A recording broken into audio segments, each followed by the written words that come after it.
que revolucionó la educación y que fue la persona que pensó que la revolución había que hacerla desde la educación, desde la cultura. Luis ha sido un amigo íntimo de él, y igual que para muchos fue pues como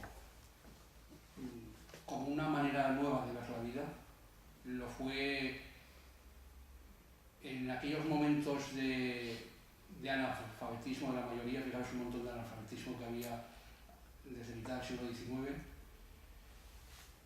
y que los ateneos libertarios, no solo los libertarios, sino los ateneos que funcionaron, o centros obreros, por el nombre que se recibirá, la idea era hacer la revolución a través de la educación y la cultura.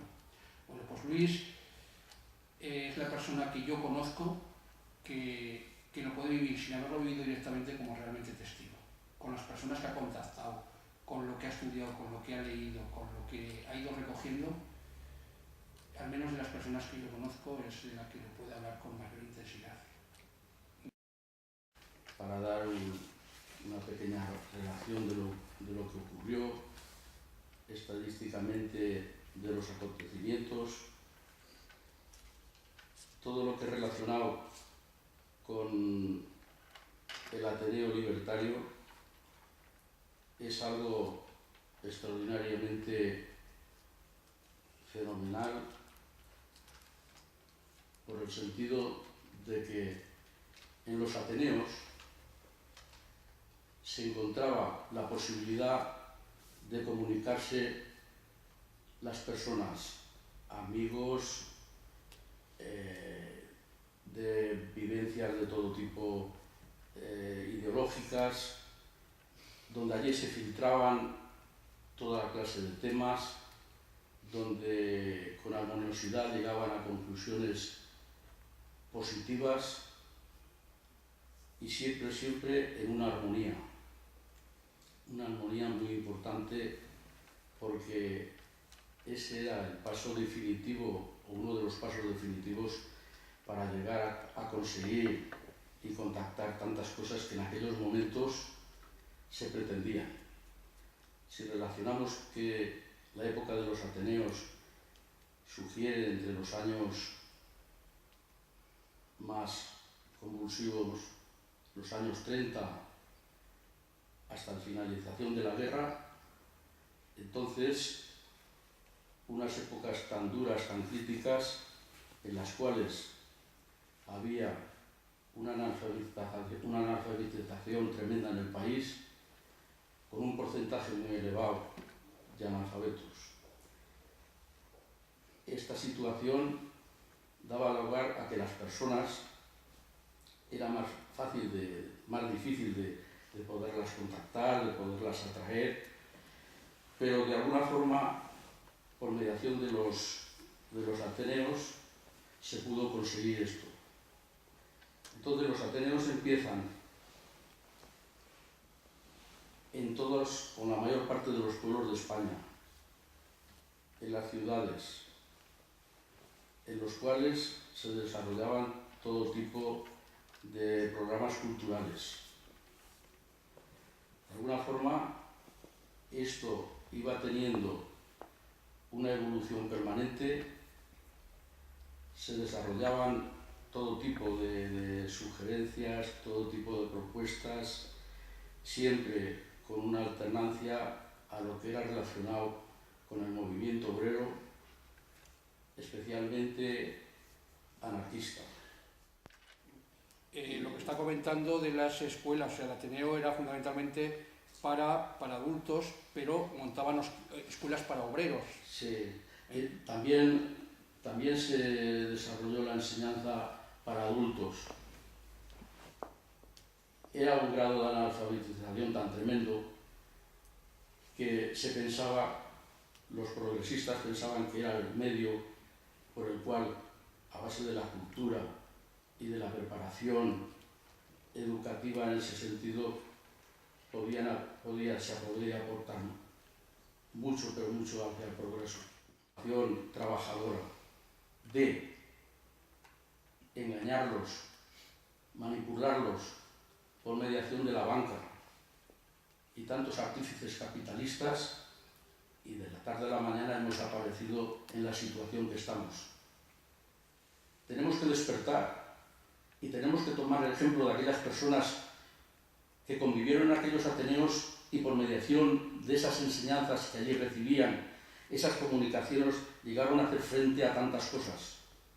La situación es igual, parecida o peor, y yo creo que tendríamos que ser lo suficiente imaginativos para poder parecernos un poco a aquellos legendarios que consiguieron tantas cosas, porque tenemos toda una tarea por delante muy difícil y muy dura. Ser capaces de volver otra vez a emprender, porque estamos metidos, como os digo, en un fango tremendo. Estamos viviendo una guerra que no ha habido muertos, no ha habido bombardeos, no ha habido cañonazos, pero la ruina económica es idéntica, igual que si hubiéramos pasado una guerra. Estamos descapitalizados, no podemos pagar, no nos pueden pagar lo que nos tienen que pagar. Los culpables, o los que están al servicio de los culpables, esa banca que ha cerrado las puertas, que no te conoce, que no sabe quién eres, encima son tan presuntuosos que dan opiniones sobre ti, cuestionan incluso tu vida en lo que es relacionado con tu forma de proceder en el trabajo y con tantas y tantas cosas y con tu economía. Somos algo que estamos fuera de sí. Somos personas completamente marionetas. Qué bonito fue aquel empezar de aquellos ateneos, que de alguna forma una de las cosas que tenían de mucho valor importante era que se nutrieron de unas bibliotecas extraordinarias, en las cuales tenían allí entonces los escritores de lo más importante que había revolucionario. Tenían a Bakunin, tenían a Tolstoy, tenían a Proskopy, cómo no, a nuestro querido Joaquín Costa. Toda esa literatura era leída en la medida de lo posible, y si los que no sabían leer, de alguna forma se les comunicaba los textos de esa literatura para que entendieran y comprendieran. Y como había ilusión e interés, había una recuperación rápida en querer hacer, en querer pertenecer, en querer defender.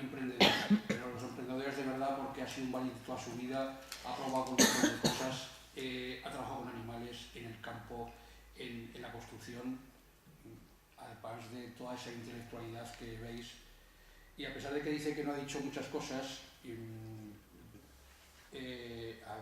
creo que en todo caso puedes remarcar algunas de ellas, pero hablas del extraordinario resultado que tuvieron los ateneos porque cogieron la pedagogía más moderna, porque se organizaron de una forma asamblearia.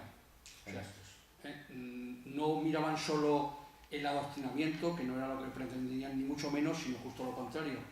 Lo has remarcado muy bien diciendo que salía del pueblo y lo hacía el pueblo porque su organización era asamblearia. Era tan importante el cómo hacían las cosas que lo que se hacía.